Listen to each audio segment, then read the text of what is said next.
Have you ever tried to say no to a toddler? It's like reasoning with a tiny, adorable hurricane. You muster your courage and say it, no. Instantly their face crumples, and you feel like a villain for denying a third cookie before breakfast. The word no is supposed to be a complete sentence, but in parenting, it's just the start of a marathon negotiation. Toddlers turn into teens, and the tantrums become door slams and lawyer-level arguments. You think you're prepared, but one look from those eyes and your resolve melts. No becomes an invitation to debate, and your kid is always ready. Sometimes it feels like kids are born with a filter that turns no into let's discuss. You say, no, you can't draw on the walls, and they hear, maybe just pick a different wall. It's a superpower, frustrating, exhausting, and sometimes hilarious. And we, the parents, are just trying to keep up.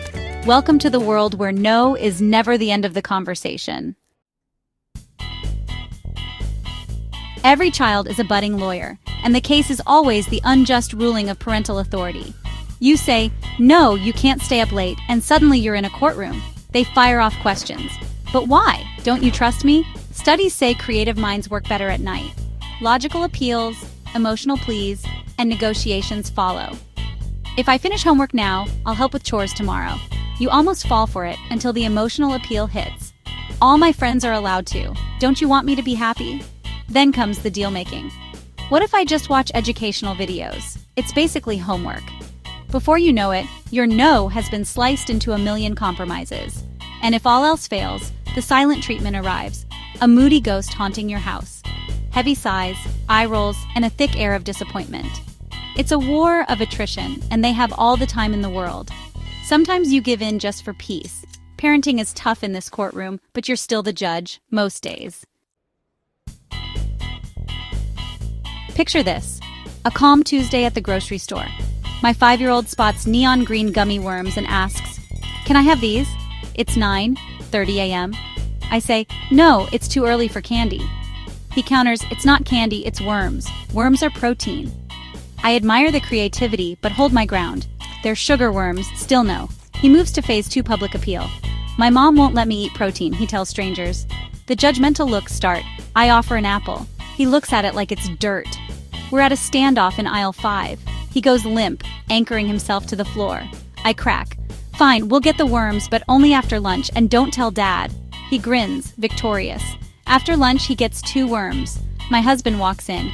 "What are you eating?" My son, "Protein. Mom said it's good for me." Sometimes you win, sometimes you lose. That's parenting. Screen time, the modern family's greatest battlefield.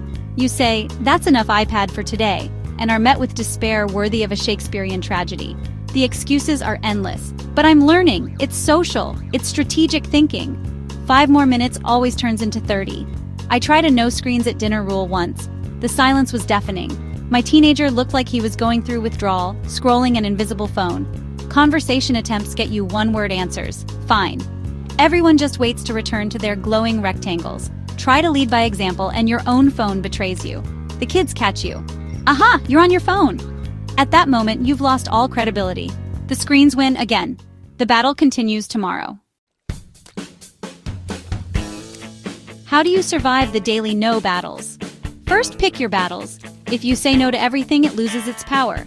Decide what really matters. Glitter crafts? Maybe let it slide. Jumping on the sofa? That's a hard no. Consistency is key. Kids are expert parent shoppers. Present a united front. Humor helps. When your kid wants a third popsicle, say, "No more, the doctor said your tongue might turn into a popsicle." It's hard to stay mad when you're laughing. Hold your ground, but do it with a smile. Say no in a loving voice. Give a hug, acknowledge their feelings. I know you're disappointed, but the answer is still no. You're not rejecting them, just their request. Boundaries show love, even when it's tough. It's a tricky balance, but it makes no a little less painful. And sometimes, that's all you can do. Sometimes, the best way to win the no war is to avoid the battle. Enter distraction. It works on toddlers and, surprisingly, on teens. Your child wants candy at checkout? "Hey, look, is that man's beard real?"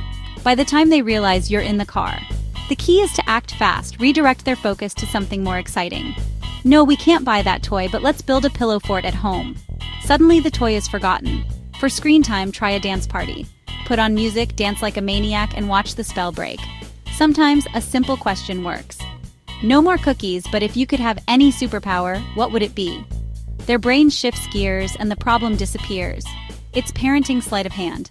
Look over here while I make this problem vanish. Distraction isn't just a trick, it's a tool for connection. And sometimes it's pure magic.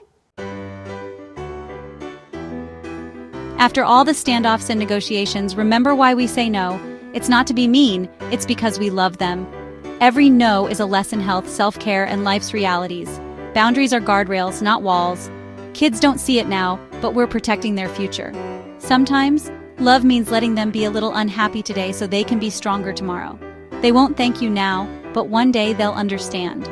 Your no isn't about control, it's about care. To all the parents holding the line, you're doing great. It's exhausting, and sometimes you'll give in. That's okay. But don't doubt the power of that little word. It's a gift, a shield, and a quiet way of saying, I love you. And that's always worth it. Keep fighting the good fight.